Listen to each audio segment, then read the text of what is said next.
स्कंद 4 अध्याय 30 श्लोक संख्या 47।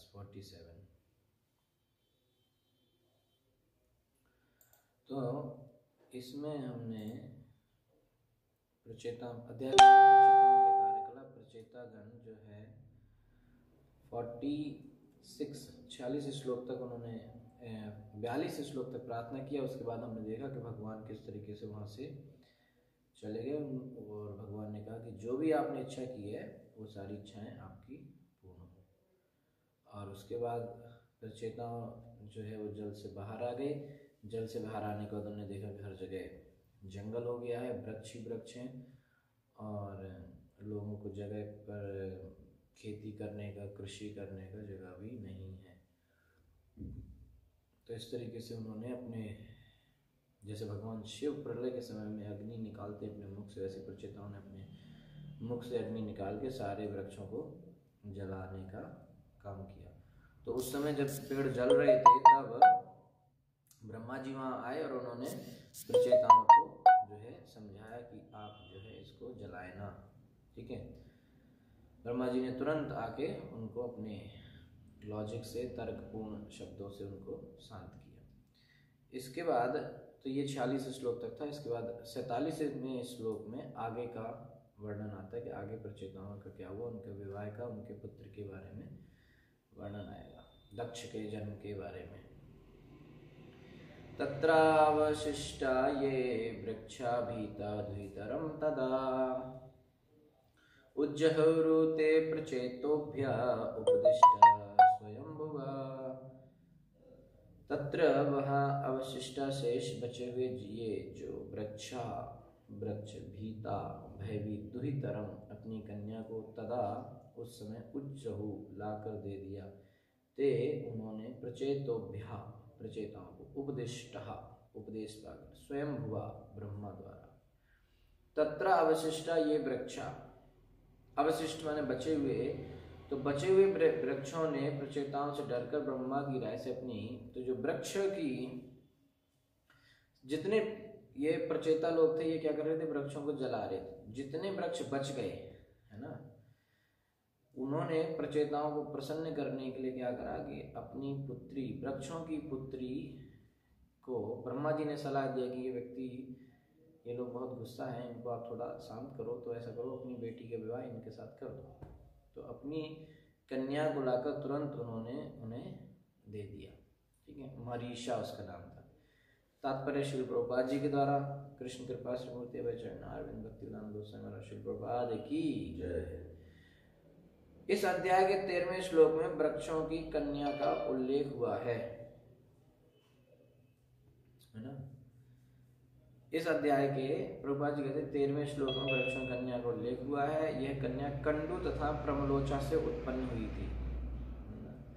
प्रमलोचा अप्सरा इस शिशु को जन्म देने के बाद तुरंत स्वर्गलोक को चली गई। शिशु को रोते देखकर चंद्रलोक के राजा को उस पर दया आ गई और उसने उसके मुंह में अपनी उंगली डालकर उसके प्राणों की रक्षा की। ठीक है, तो वृक्षों ने इस कन्या का पालन पोषण किया और जब वह बड़ी हो गई तो ब्रह्मा के आदेश से उन्होंने उसे लाकर प्रचेताओं को पत्नी के रूप में सौंप दिया।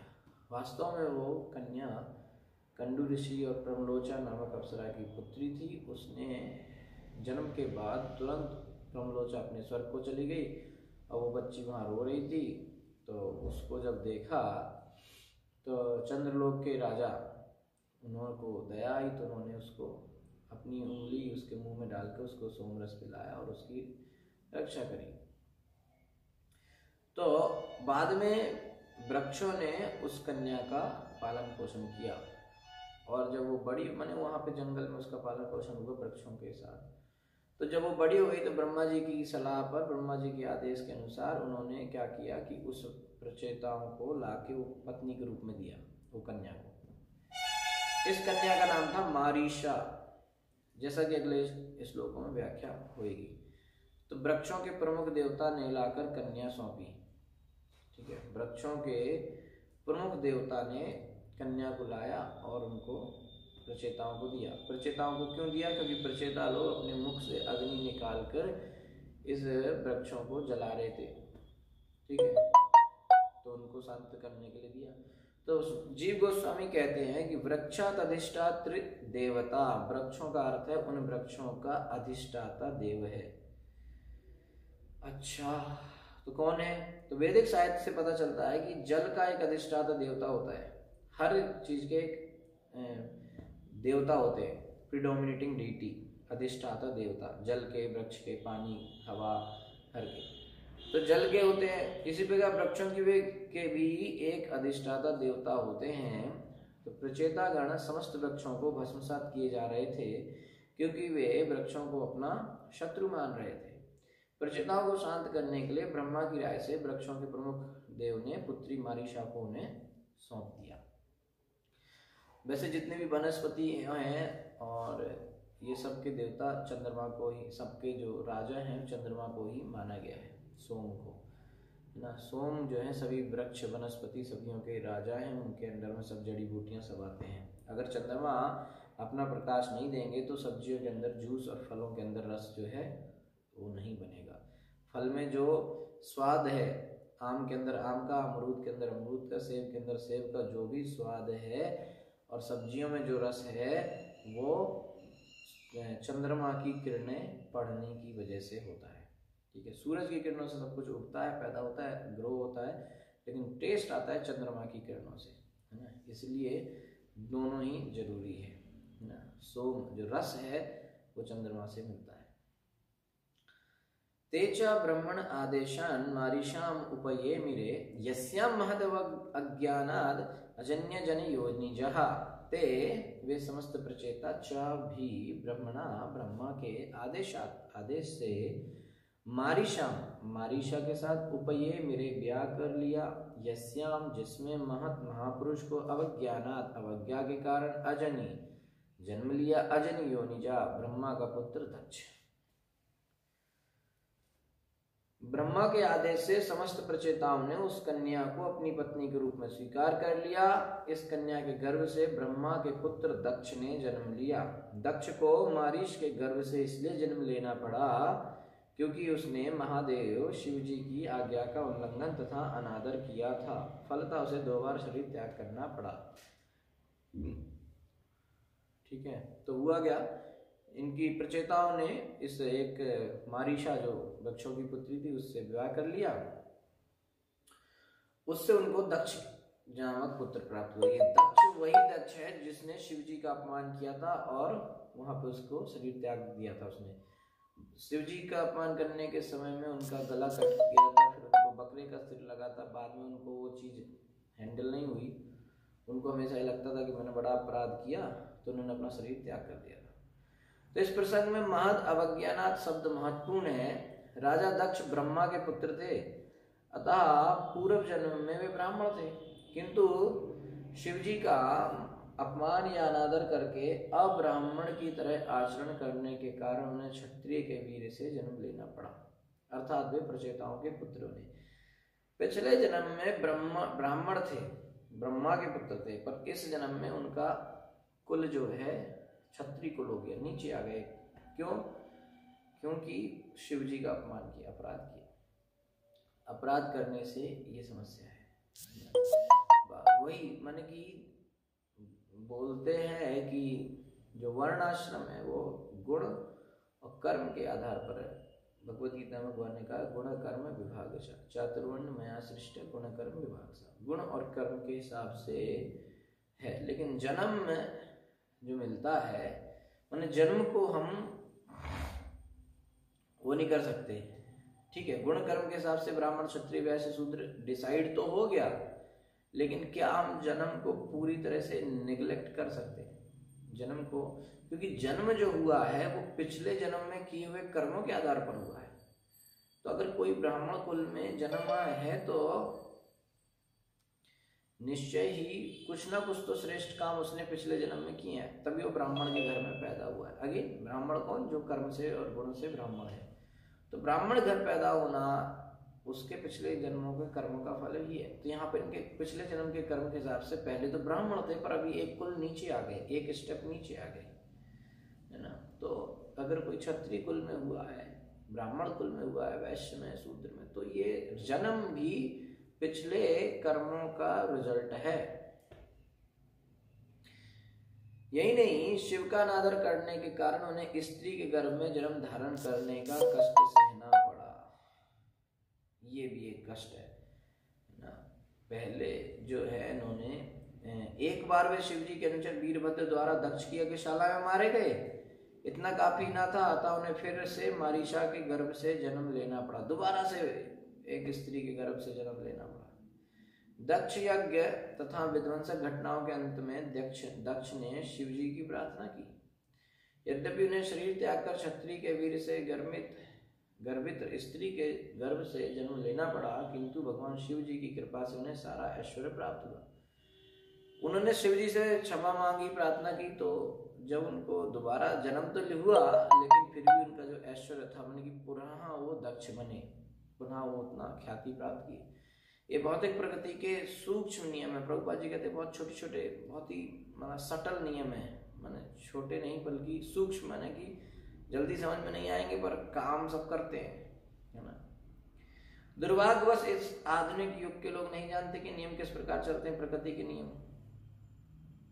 आत्मा की अमरता तथा इसके देहांतर का कोई ज्ञान न होने से आजकल सारी जनता घोर अज्ञान में है। इसलिए भागवत में कहा गया है, मंद सुमंद मतयो मंद भाग्याहु उपद्रुता।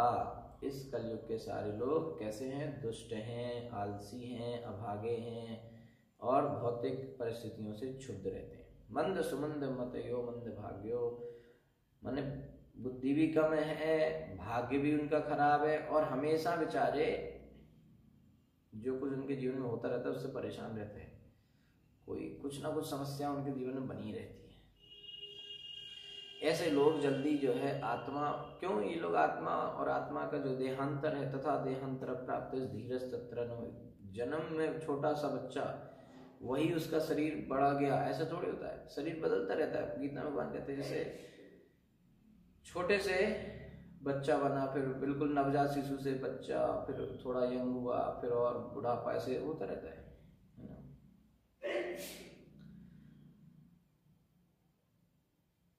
तो कौमारम यौवनम जरा, कौमार से यौवन, यौवन से जरा बुढ़ापा, है ना। तो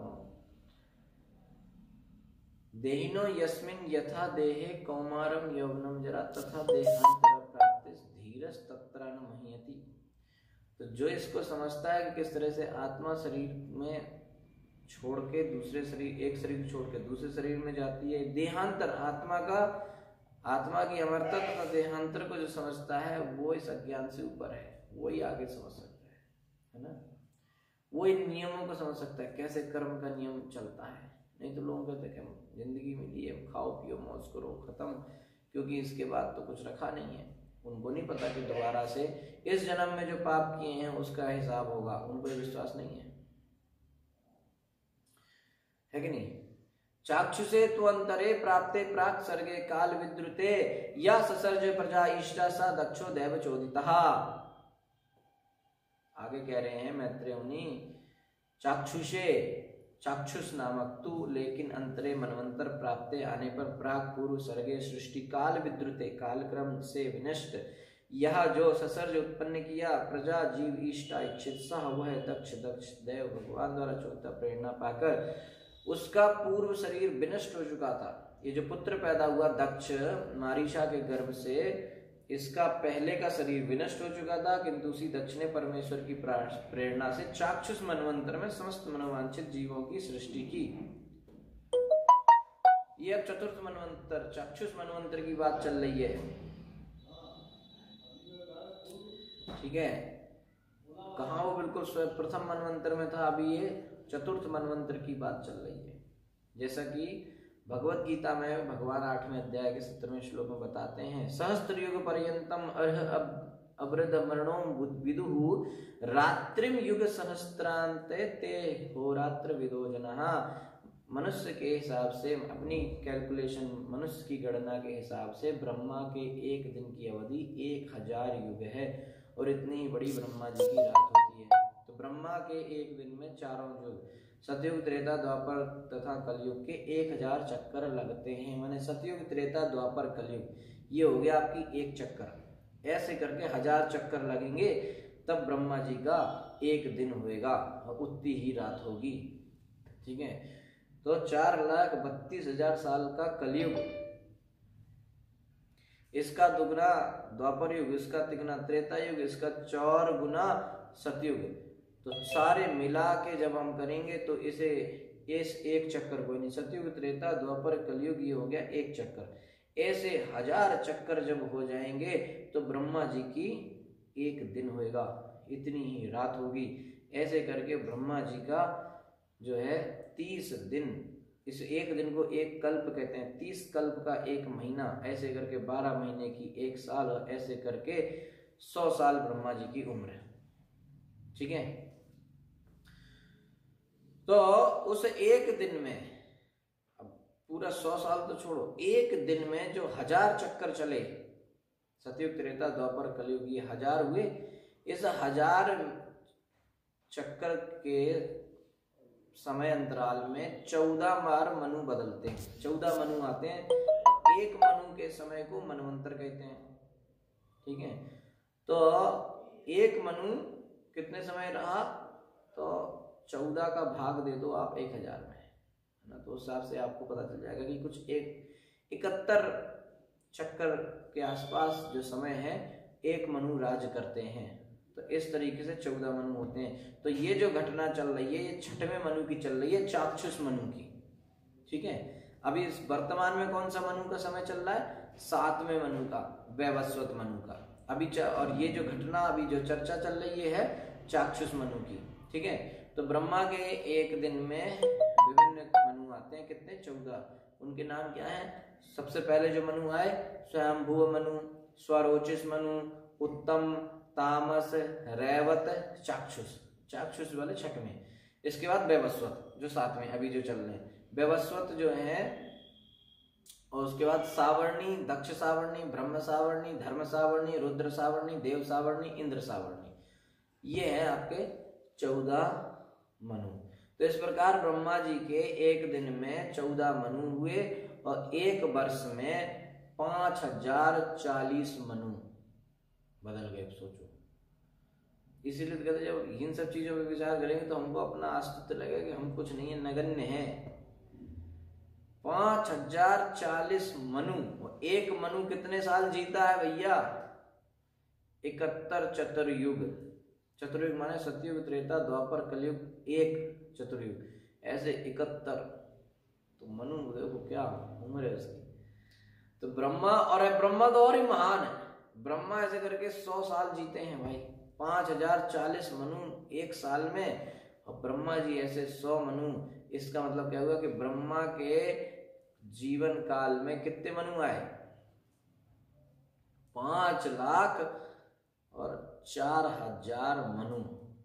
5,04,000 मनु ब्रह्मा के एक जीवन में आ जाते हैं। तो कितने मनु आए, ब्रह्मा अपने जीवन काल में 5,04,000 मनुओं को देखते हैं। तो हमारे जैसे मनुष्यों की तो गिनती नहीं है, कितने बार मरे, कितने बार जिंदा हुए।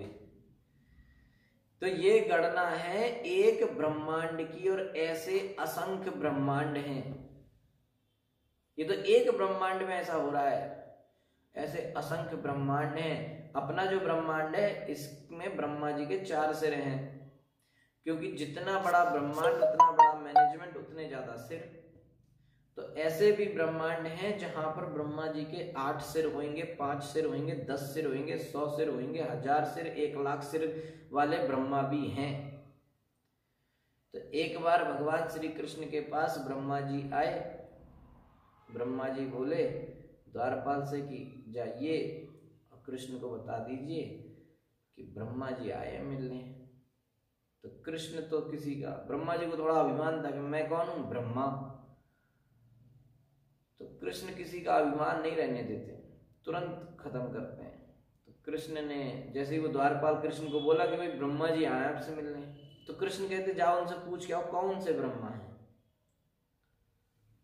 तो द्वारपाल गए, उन्होंने कहा भाई वो पूछ रहे आप कौन से ब्रह्मा हो।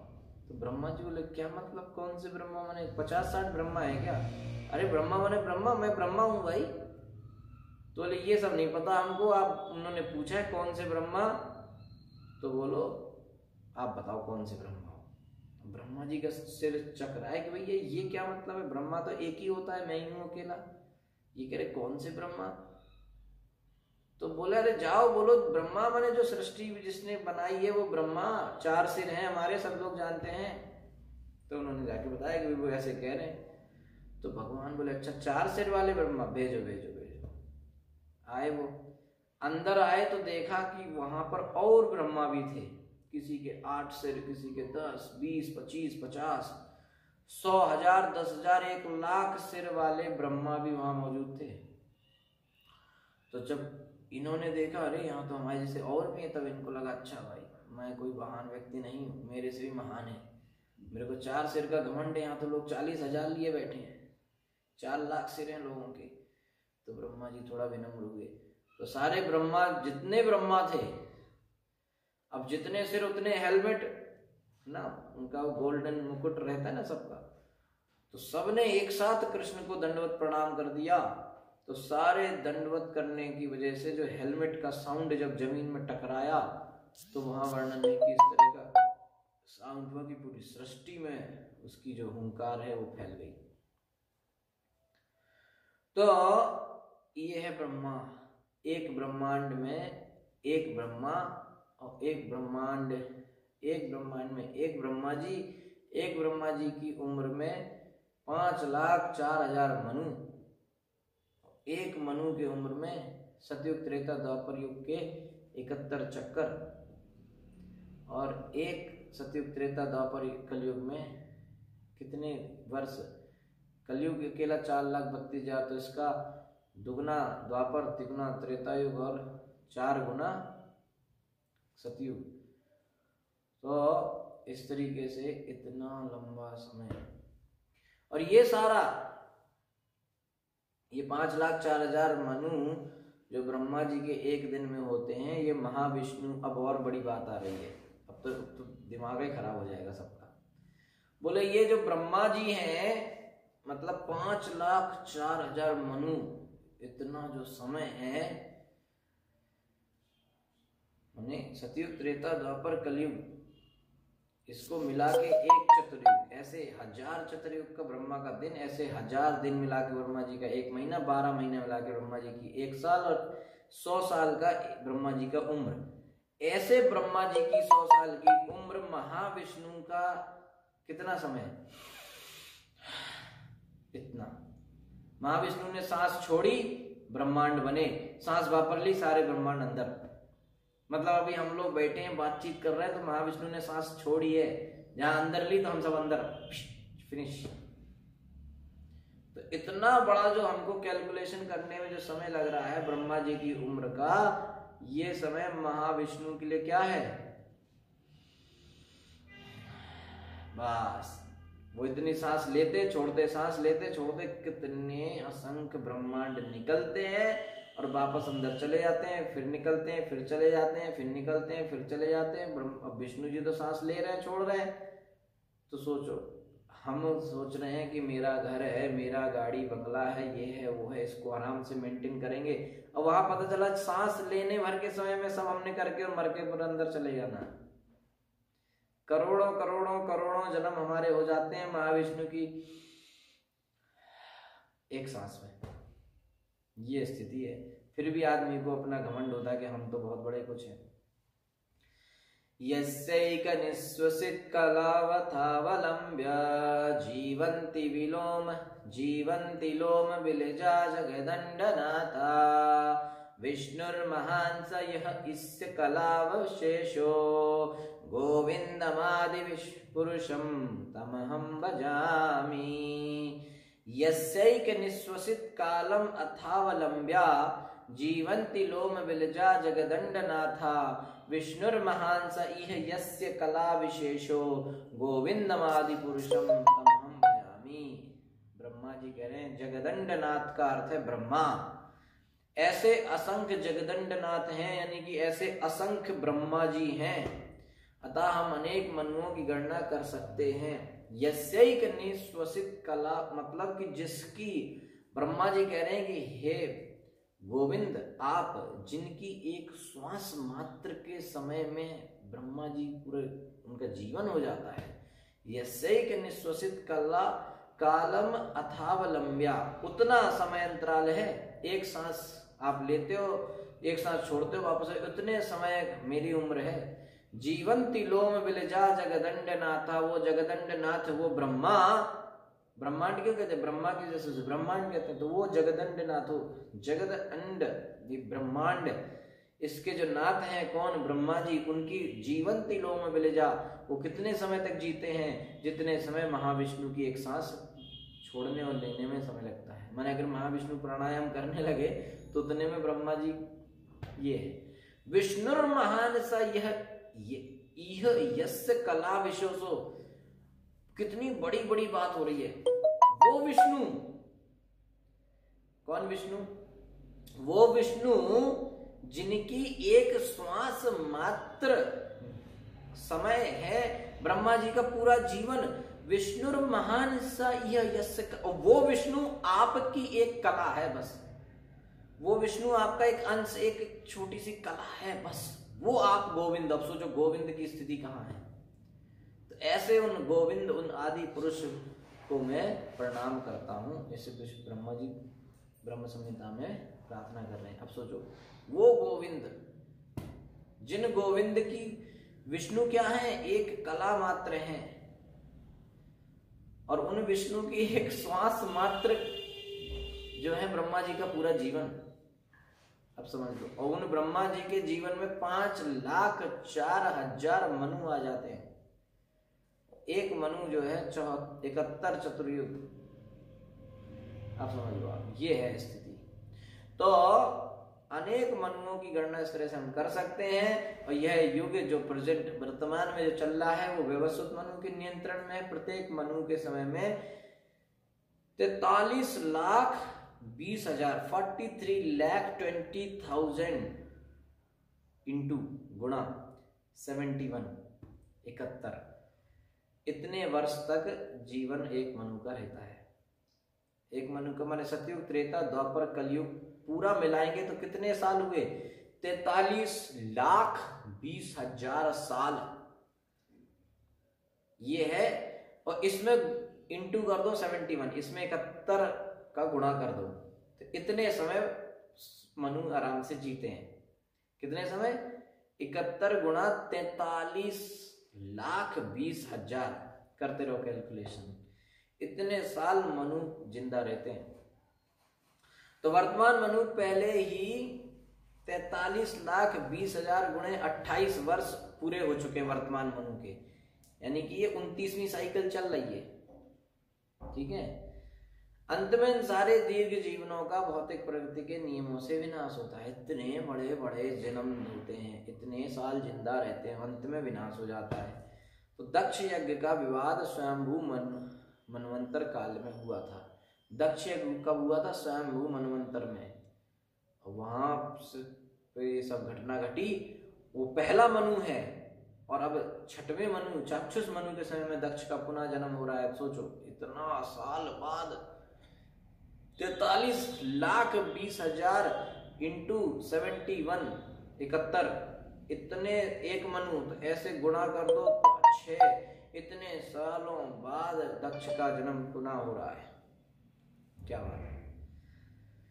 तो स्वयंभू मनु के समय में हुआ था। अब जो है शिव जी को उस समय शिव जी का अपराध हुआ, दक्ष ने किया तो उनको दंड मिला, किंतु शिव जी की स्तुति करके उन्हें पुनः अपना ऐश्वर्य प्राप्त हुआ। विश्वनाथ चक्रवर्ती ठाकुर ने के अनुसार दक्ष ने 5वें मनवंतर तक घोर तपस्या की। तो कहते हैं कि 5वें, विश्वनाथ चक्रवर्ती ठाकुर कहते हैं कि 5वें मनवंतर तक उन्होंने खूब तपस्या करी। ठीक है, वहां पे वर्णन आएगा कि वहां पे उन्होंने घोर तपस्या की। इस तरह चाक्षुष नामक छठे मनवंतर के प्रारंभ में शिव जी के आशीर्वाद से दक्ष को पूर्ण वैभव प्राप्त हो सका। तो ये दक्ष जो है यहाँ पर उनके प्रचेताओं के पुत्र के रूप में प्रकट हुए। यो यो जायमानः सर्वेषां तेजस्तेजस्विनां रुचा स्वयोपादत्त दाक्ष्याच्च कर्मणां दक्षम् अब्रुवन् तम प्रजा सर्ग रक्षायाम अनादिर्भिश्च च युयोज युजे अन्याश्च सा वै सर्व प्रजापति। या जो जायमाना अपने जन्म के तुरंत बाद सर्वेशाम सबों का तेज कांति तेजस्विनाम चमकीला रुचा तेज से स्वया उसका उपादत्त ढका दाक्ष्या दक्ष होने से चा तथा कर्मणाम सकाम कर्मों में दक्षम दक्ष अब्रुवन कहलाया तम उसको प्रजा सभी जीव सर्ग उत्पन्न करते हुए रक्षायाम पालन कार्य के लिए अनादि प्रथम जन्म ब्रह्मा अभिषिक्त नियुक्त करके चा भी योज लगाया युजे लगाया अन्य दूसरों को चा तथा सह वह वही निश्चय ही सर्व सभी प्रजापति जीवों के जनकों को जन्म लेने के बाद अपनी अद्वितीय शारीरिक कांति के कारण दक्ष ने अन्य सबों की शारीरिक कांति को ढक दिया। वो इतने सुंदर थे, चमक उनके शरीर की इतनी ज्यादा थी कि बाकी सबकी चमक कम पड़ गई। किसके? दक्ष के शरीर की चमक।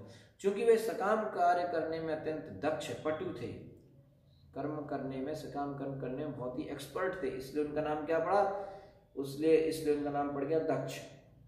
इसलिए ब्रह्मा ने उसे जीवों को उत्पन्न करने तथा उनके पालन के कार्य में लगा दिया। तो ब्रह्मा ने फिर से उनको कहा, ब्रह्मा जी ने, कि आप जो है प्रजा का निर्माण करो, प्रजापति। तो समय आने पर दक्ष ने अन्य प्रजापतियों को भी उत्पत्ति तथा पालन कार्य में नियुक्त कर दिया। तो उन्हें और प्रजापति बनाए। ठीक है। तो दक्ष ब्रह्मा के ही समान शक्तिशाली बन गया। फलता ब्रह्मा जी ने उसे प्रजा की उत्पत्ति करने के लिए नियुक्त कर दिया। तो बहुत ही शक्तिशाली थे वो। तो उनको ब्रह्मा जी ने कहा कि वह प्रजा की उत्पत्ति करो। तो दक्ष अत्यंत प्रभावशाली एवं ऐश्वर्यवान थे। दक्ष ने अपने काल में मरीचि आदि अन्य प्रजापतियों को नियुक्त किया। इस प्रकार ब्रह्मांड की जनसंख्या बढ़ी।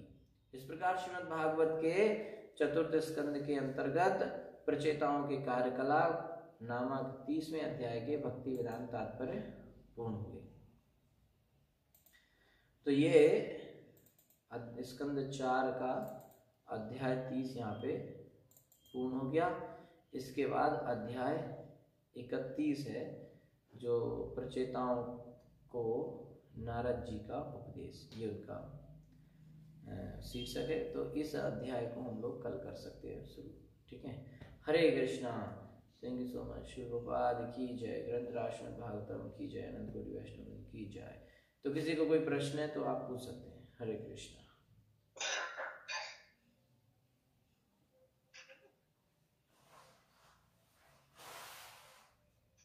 हेलो। हरे कृष्णा। हरे कृष्णा प्रभु।